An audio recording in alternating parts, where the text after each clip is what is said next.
Hello tout le monde, j'espère que vous allez bien. Bienvenue dans ce nouvel épisode solo de Croissante. On est lundi 20 mars, je suis toujours à Bali et aujourd'hui je vais vous parler principalement de relations amoureuses, de trauma, de guérir ces traumas qui forgent en fait des schémas relationnels répétitifs.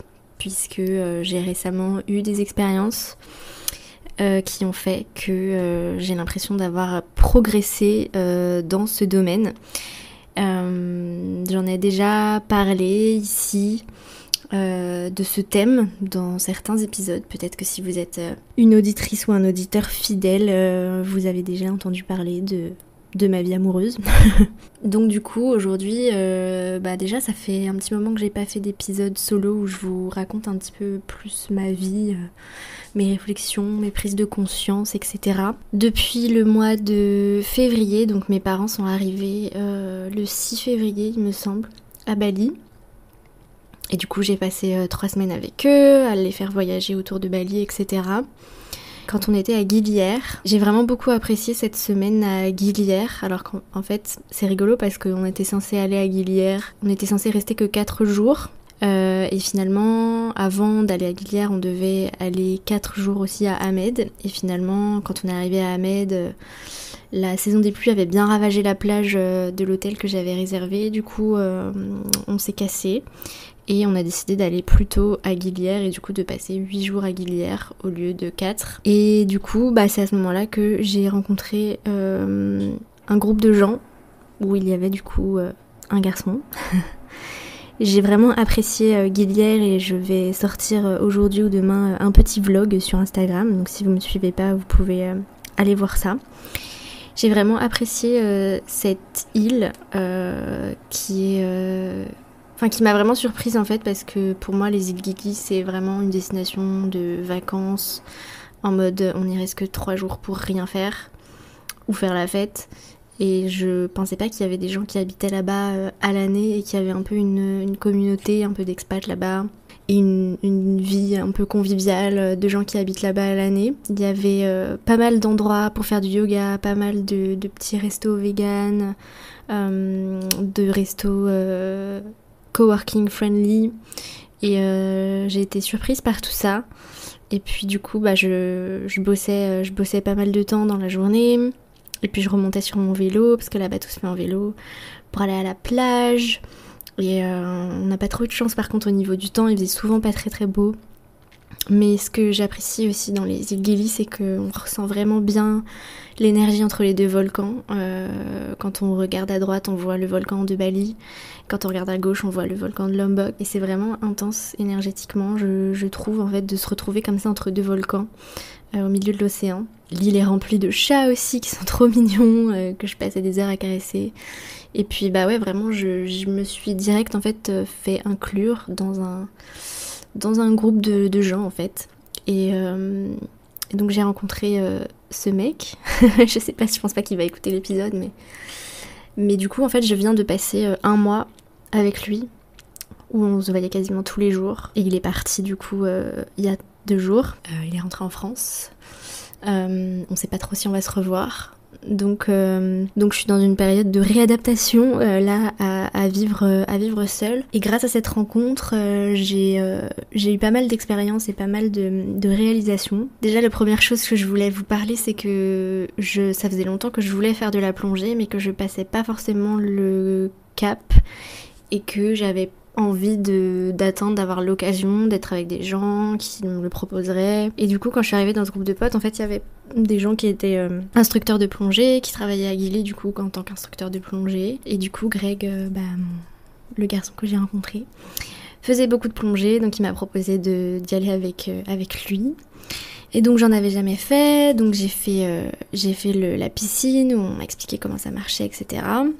Donc pas de soucis, c'est un petit peu impressionnant d'apprendre à respirer sous l'eau comme ça. Et puis du coup on est parti faire une plongée à Guilière. Les conditions étaient pas très bonnes, la mer était assez agitée, il faisait pas beau, donc en fait il y avait pas trop de visibilité dans l'eau. Ce qui fait que quand on est descendu en fait dans les profondeurs, et ben on voyait rien et que j'ai vraiment compris à quel point, enfin j'ai vraiment compris ce truc de pourquoi certaines personnes angoissent quand ils descendent dans l'eau, parce qu'effectivement tout d'un coup en fait on descend dans un autre monde, on voyait rien, c'était hyper lugubre et là je me suis vraiment dit ok, je pars dans un autre monde. En plus, enfin quand on n'est pas habitué, j'avais le masque, le détendeur au milieu du visage, plus la bouteille, le gilet et tout. J'avais l'impression de ne pas avoir de mobilité, de ne pas pouvoir regarder en haut, en bas.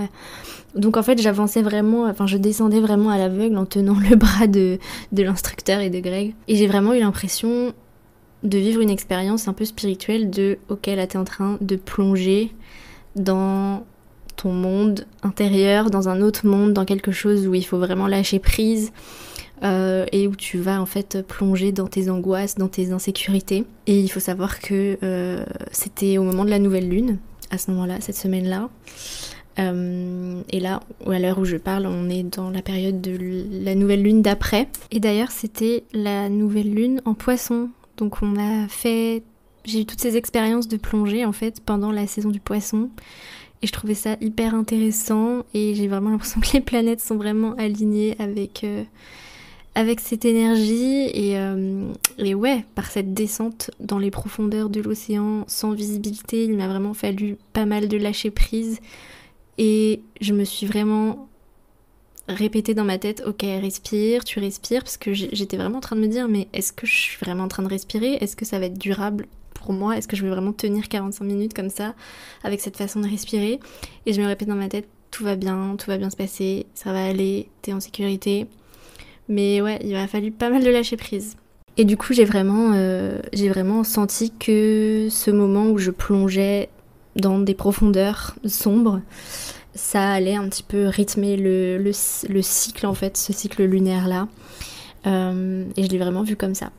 Du coup, la plongée était pas incroyable, mais j'étais super contente de l'avoir fait parce que je m'étais sentie forte en fait d'avoir autant lâché prise alors que j'étais en train de vivre un moment que beaucoup de gens auraient trouvé hyper angoissant. On a refait une plongée après à Nusa Lembongan la semaine dernière, où on était dans des fonds hyper clairs, il y avait des raies manta partout, et il y avait un autre mec avec nous qui descendait, enfin qui devait faire la plongée avec nous, et direct en fait quand il est sorti du bateau et qu'on a commencé à descendre, il a dit non je remonte, j'angoisse, on voit pas très très très bien le fond, alors que c'était complètement clair par rapport à ma première expérience.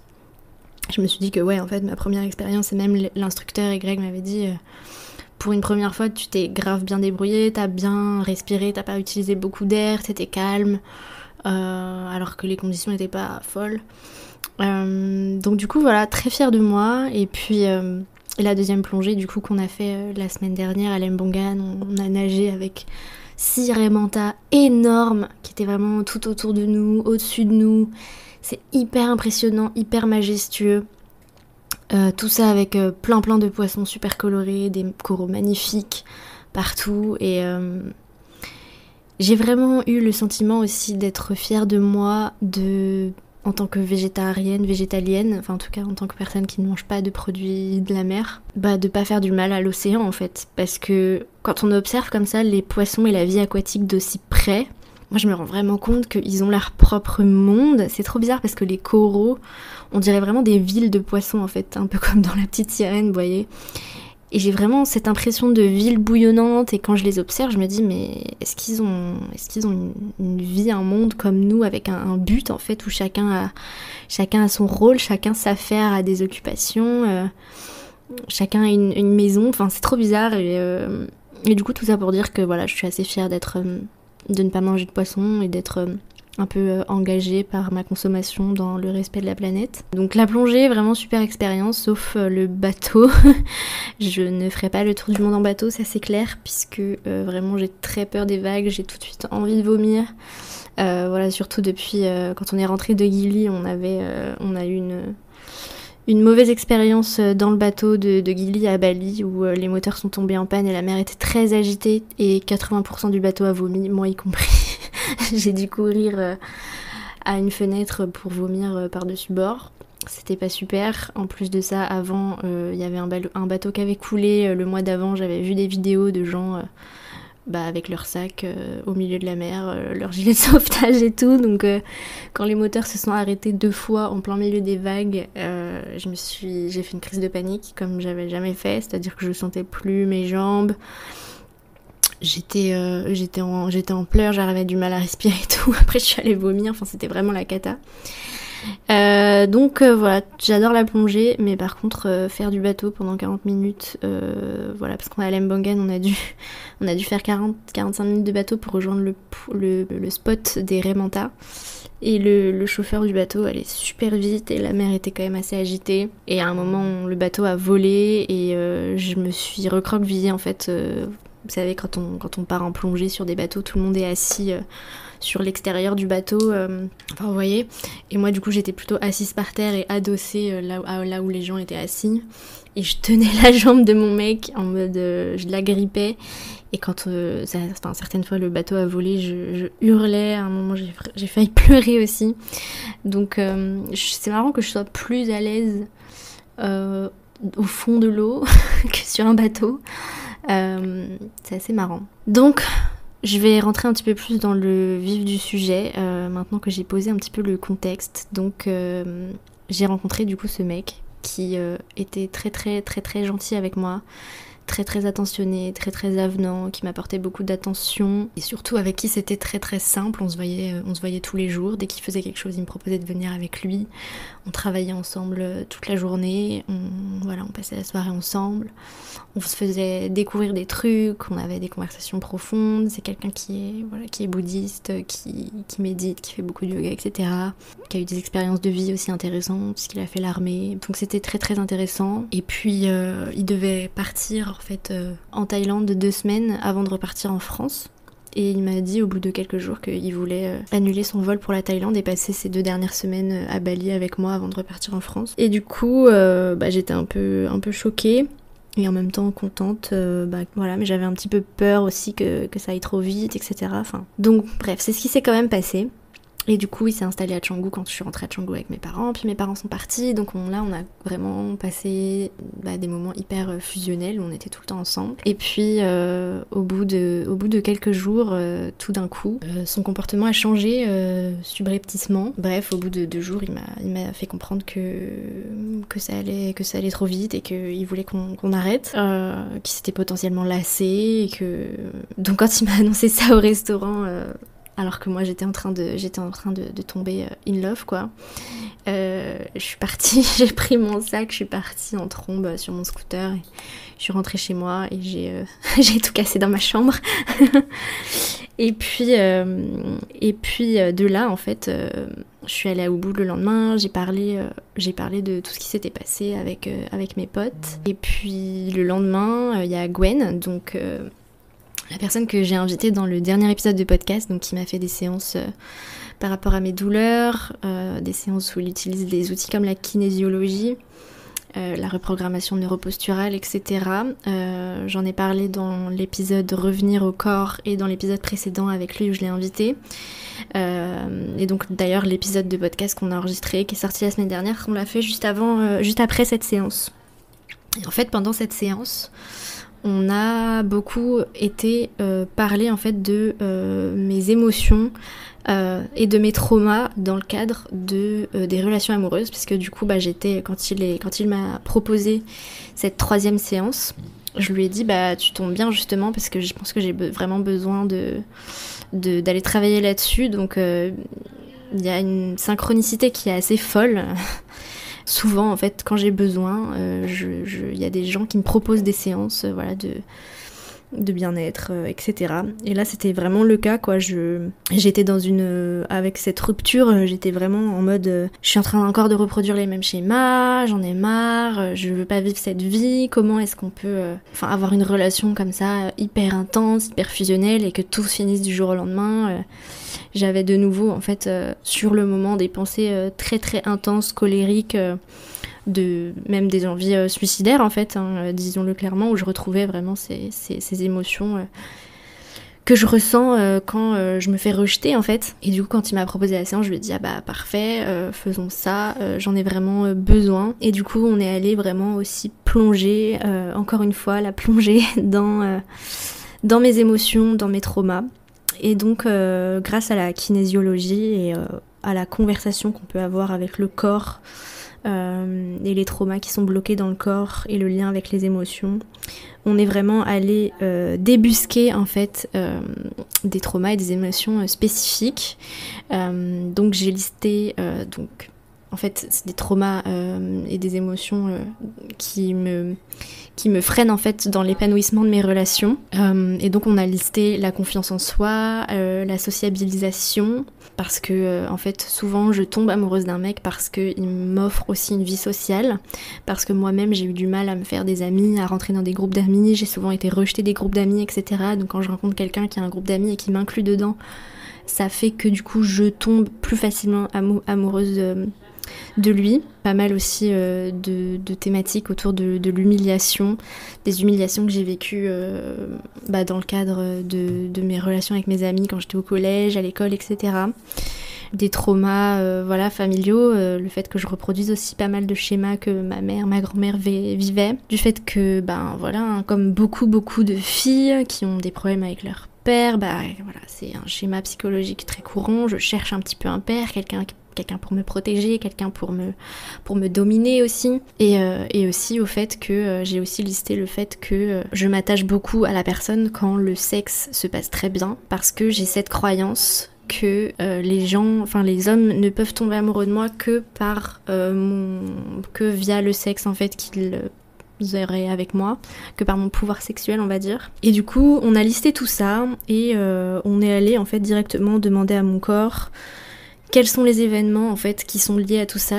Et c'est trop bizarre parce qu'à ce moment-là j'avais plein en fait de souvenirs qui me venaient en mémoire, des moments très précis de ce qui s'était passé, des échanges que j'avais eus avec mes copines au collège ou à l'école, ou des trucs tout cons, hein. On en a parlé aussi dans l'épisode d'avant, des camarades de classe qui me disent quelque chose, ou quand j'ai surpris des conversations sur moi, ou la cantinière qui m'avait crié dessus parce que j'avais pris 2 desserts au lieu d'un fromage et un dessert, des trucs cons comme ça. Et en fait après à chaque événement qu'on trouvait, il fallait que je m'adresse en fait aux personnes qui m'avaient fait du mal ou à moi-même pour apaiser la situation, dire par exemple quand vous m'avez dit ça, vous vous êtes pas rendu compte de l'impact que ça avait, ça aurait été mieux si vous m'aviez dit ça, mais je vous pardonne, ce genre de choses. Et du coup après avec la kinésiologie on réinterrogeait mon corps et mon corps disait que c'était bon, mon trauma était parti. Et à la suite de ça, donc on a fait l'interview de podcast avec Gwen, puis il est parti, et là tout de suite Greg m'a envoyé un message, alors qu'on s'était pas parlé depuis 2 jours, depuis notre altercation et notre rupture dramatique où je suis rentrée chez moi et où j'ai balancé mon sac par terre. Il m'a envoyé un message en me disant que c'est pas qu'il s'était lassé, c'est qu'il avait l'impression que lui ne s'attachait pas autant que moi et que du coup il voulait pas me faire du mal et qu'il avait l'impression d'être irrespectueux. Et là du coup en fait j'ai capté que en fait moi j'avais été très très blessée le fait qu'il me dise qu'il s'attachait pas et qu'il se lassait, alors qu'en fait j'ai compris que déjà c'est normal en fait de ne pas s'attacher et ne pas avoir l'impression que quelqu'un nous manque alors que ça fait que 10 jours qu'on la connaît, ça s'appelle juste une relation saine.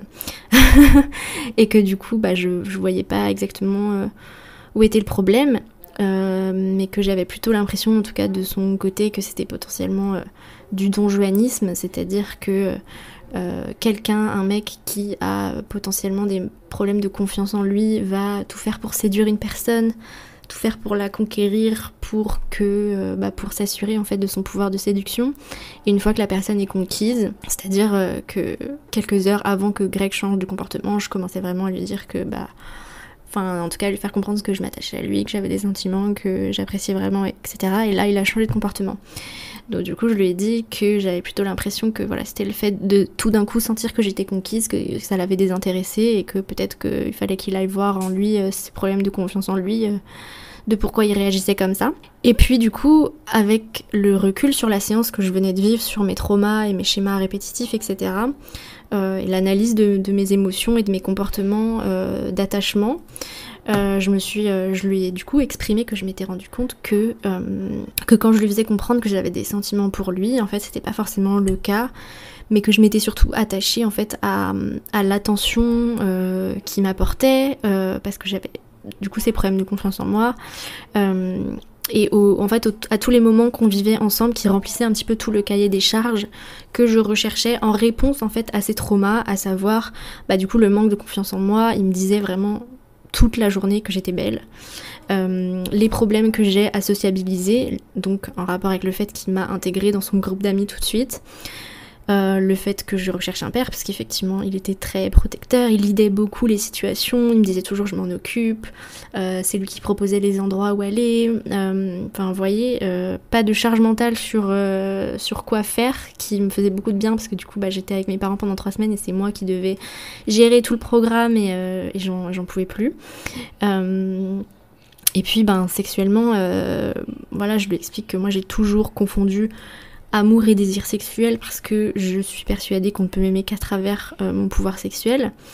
Et tout ça pour dire que du coup je me suis plus attachée à ce qu'il me faisait vivre en rapport avec mes besoins émotionnels et mes traumas, que vraiment pour sa personne. Et que voilà, donc d'une part il fallait qu'il comprenne ça, et que moi je me rendais compte aussi, et que de l'autre côté lui il fallait qu'il comprenne que c'était normal en fait de pas être tombé amoureux et être attaché et vouloir être sûr de construire quelque chose avec quelqu'un en 1 semaine, parce que si c'est ce qu'on ressent, en fait ce n'est pas la réalité, c'est simplement des réponses émotionnelles traumatiques, et à partir de là en fait c'est assez fou, parce que il m'a tout de suite dit qu'il trouvait ça super intéressant, que ça lui parlait, et qu'il trouvait que j'étais vraiment quelqu'un d'exceptionnel en fait de penser tout ça, et il m'a remercié pour la confiance que j'avais en lui, et d'aller au bout des choses, d'aller analyser les choses, et en fait à partir de là du coup on s'est revus et on s'est remis ensemble entre guillemets, même si on n'est pas en couple parce qu'il est parti, etc. Mais du coup on a décidé de profiter en fait de cette dernière semaine ensemble, et je trouve ça fou, parce que j'ai tellement eu des expériences où d'un coup je me fais rejeter, et où j'essaye en fait comme ça d'analyser la situation, d'aller au fond des choses, et en fait je fais face à un mur de silence en fait à chaque fois avec les garçons. Et donc je suis trop contente d'avoir fait ce travail, parce que du coup j'ai compris ce que c'était faire le travail de développement personnel. C'est vraiment d'aller chercher tous les petits moments même anodins qu'on a vécu, qui nous du coup nous construisent en fait des rapports et des schémas de réponses émotionnelles dans notre communication et dans nos besoins, dans notre façon de nous attacher, dans notre façon de surréagir à certaines situations. Et le fait d'aller taper dans ces événements, de les analyser, d'aller pardonner, d'aller revivre ces moments pour se redire dans sa tête, ok, il s'est passé ça, c'était pas cool, j'ai pas à subir ça, j'ai plus à subir les conséquences en fait de ces ressentis que j'ai eu à ces moments-là. Et bien c'est ça le travail. Et ça, cette séance, du coup elle a sauvé cette relation, clairement. Et puis je suis trop contente d'avoir aussi attiré quelqu'un d'assez mature émotionnellement pour comprendre ce que je lui racontais. Donc voilà. Voilà, je sais pas si c'était compréhensible. Je vous ai vraiment parlé avec le cœur de quelque chose qui m'a marqué ces derniers temps. Et j'espère que ça vous inspirera et que ça vous donnera aussi des pistes de réflexion pour vos schémas relationnels. J'avais envie de conclure cet épisode aussi en vous expliquant que du coup là je viens de vivre un moment de ma vie de très haut en fait, on va dire, parce que vous savez dans la vie il y a des up and down, et on va dire que là le mois dernier du coup j'ai vraiment été dans le haut de la vague, on va dire, puisque du coup j'avais cette relation qui était très très épanouissante, j'étais jamais seule. J'avais toujours quelqu'un avec qui rigoler, avec qui partager, qui me regardait comme si j'étais la 8e merveille du monde, qui s'occupait de moi. À côté de ça, mon travail, ma situation, mon activité commence à bien décoller, donc merci à vous d'écouter ce podcast, d'être actif sur Instagram, de faire en sorte que je commence à être de plus en plus, à recevoir beaucoup de reconnaissance et à recevoir aussi beaucoup plus de clientes et de personnes que j'accompagne dans le cadre de mes accompagnements naturopathie, alimentation végétale et suivi pour les troubles alimentaires. Donc tout ça pour dire que voilà, ce mois dernier, j'ai vraiment conscientisé que j'étais dans une phase très très riche et très cool, et que c'est pas être pessimiste de dire ça, mais que c'est vrai que dans la vie on peut pas toujours être au top, qu'il va y avoir des moments, des phases de doute et des moments un peu moins intenses et riches qui arriveront, et j'ai envie de vous dire d'accepter ça, et j'ai envie de vous dire quand vous êtes dans ces phases où vous êtes dans le haut de la vague, de conscientiser que vous êtes dans le haut de la vague et de profiter, de vous délecter de ces instants-là et de faire pénétrer dans votre chair ces sentiments de bonheur pour garder ces sensations en vous et continuer à les cultiver dans votre mémoire et en visualisation, pourquoi pas, quand vous allez être dans des moments plus down, pour conserver en fait ces sentiments et pouvoir, juste en fermant les yeux, vous retrouver en fait dans cette sensation de bonheur, puisque c'est aussi grâce à l'émotionnel, à la visualisation, que vous allez pouvoir retrouver en fait, rien qu'en fermant les yeux, en vous souvenant, en mettant un sourire dans votre visage, vous allez pouvoir retrouver ces sensations corporelles de bonheur que vous allez pouvoir conserver avec vous toute votre vie en fait. Et je pense que c'est très lié aussi à l'attachement, c'est que quand on se surattache trop vite à quelqu'un, c'est parce qu'on a peur que tout s'arrête et que tout disparaisse. Alors que si on profite vraiment de l'instant présent et qu'on imprime dans notre chair ces moments de bonheur, autant qu'on imprime sans s'en rendre compte les moments de malheur dans notre chair, eh bien on peut continuer à vivre en fait et emporter avec nous ce bonheur. Même quand on est séparé de la personne qui nous rend heureuse, même quand on n'est plus dans l'environnement qui nous rendait si heureuse, on conserve avec nous. On peut conserver avec nous tout ce bonheur, parce qu'on dit souvent que voilà, c'est ce que j'ai partagé récemment, qu'on conserve en fait dans nos tissus, nos malheurs, nos traumas, etc. Mais on peut aussi conserver avec nous et valoriser dans nos ressentis, dans notre corps, ces sensations de bonheur. Vous pouvez le faire grâce à la pleine conscience, grâce à la méditation, grâce à la visualisation, juste en fermant les yeux, en respirant, en vous souvenant de ces bons moments, en mettant un sourire sur votre visage. Vous pouvez rester dans cet état de bonheur. Voilà, c'est tout ce que je voulais vous dire. J'espère que ce podcast vous aura plu, vous aura inspiré. N'hésitez pas à mettre une note et un avis sur Apple Podcast ou sur Spotify. Merci beaucoup à tous ceux qui l'ont fait récemment. J'ai fait une story récemment où j'ai mis des captures d'écran. Vos messages me vont droit au cœur. Et puis voilà, si vous êtes nouveau ici, nouvelle par ici, bienvenue, parce que j'ai eu pas mal de nouveaux abonnés sur Instagram ces derniers temps grâce au concours de Annie, Mieux être en moi, qui d'ailleurs, si vous écoutez le podcast au moment de sa sortie, se termine le mercredi 22, je crois. C'est un concours avec plusieurs femmes qui proposent des cadeaux. Moi, je propose un bilan nutrition végétale et relation à l'alimentation. Si vous voulez participer, c'est sur le compte de Annie, Mieux être en moi, que vous pouvez trouver sur Instagram. Et puis, je vous dis à bientôt. Et puis, n'hésitez pas aussi à regarder mes offres de naturopathie. Ah oui, c'est ça que je voulais vous dire. J'aurais mieux fait de dire ça au début. Je suis en train cette semaine de reformuler mes offres et pour profiter de mes prix actuels, ça sera plus dispo que cette semaine. Je pense que d'ici ce week-end, donc à partir du 24-25 mars, je vais augmenter mes prix de manière assez significative. Donc n'hésitez pas à aller regarder mes offres et si ça faisait un moment que vous vouliez réserver quelque chose avec moi, eh bien... Voilà, vous êtes prévenus. Voilà, sur ce, je vous laisse. Je vous souhaite une excellente semaine pleine de joie. Et je vous dis à la semaine prochaine. Probablement que la semaine prochaine, je ferai aussi un épisode solo pour parler de Theta Healing, puisque j'ai une séance de Theta Healing prévue ce week-end. Donc, je vous expliquerai tout ça. Voilà, je vous fais un gros bisou, passez une bonne semaine et à très bientôt.